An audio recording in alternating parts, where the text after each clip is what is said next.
Chapter 4-5A, now we're going to be taking a look at our journal transactions from 4A and then posting them to the journal ledger. So keep in mind from your reading you have learned that posting is the act of copying information from the general journal into the specific ledger accounts for each account affected.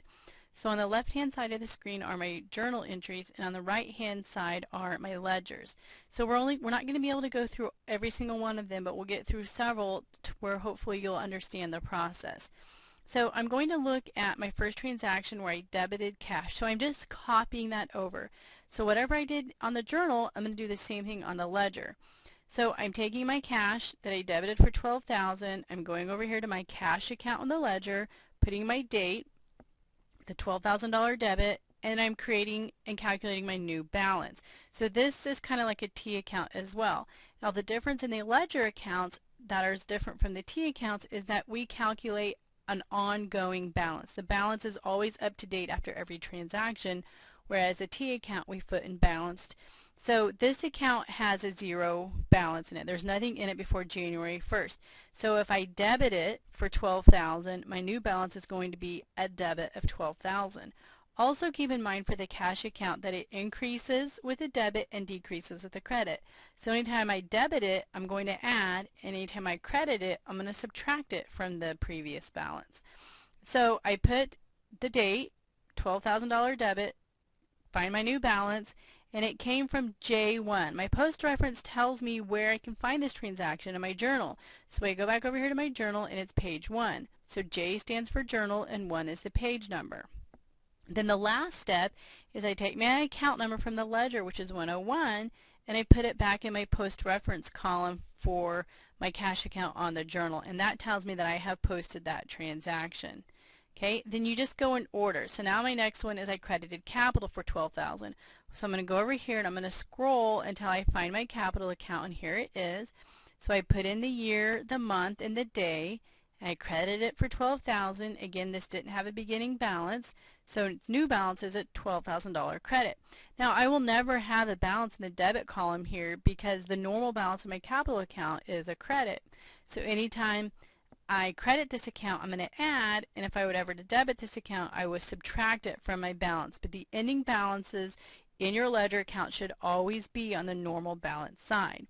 So it came from J1, and I'm going to take my 311 account number and put it back in the post reference of the journal.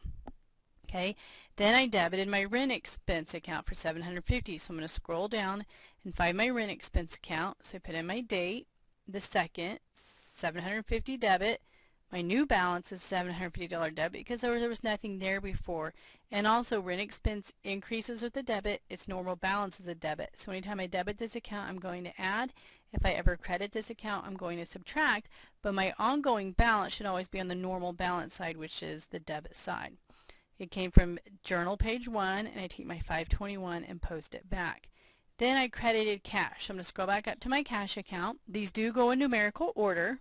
Okay, so assets are always first, so I don't have to put the month again, I just put the second.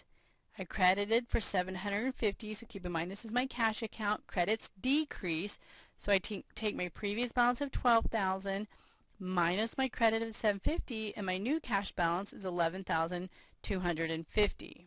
Okay, it came from J1 for my post reference, and I take my 101 and place it back over in my post reference column of my journal. Okay, I'm going to skip down. You go in order, but I want to skip down and show you the cash again. So on the 5th, I debited cash for 101. So I go to my cash account, I put in the 5th, debit for $950, cash increases with a debit. So now when I get my new balance, I'll take my $11,250 plus my $950, and now my cash balance is $12,200. So you can see as the process goes how your cash account looks. You'll never have a credit balance. Every single one of these accounts balance should always be on their normal balance side.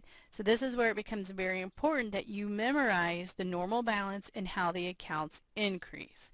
Okay, for example, consulting fees has a normal credit balance. You're never going to see a balance in the debit side.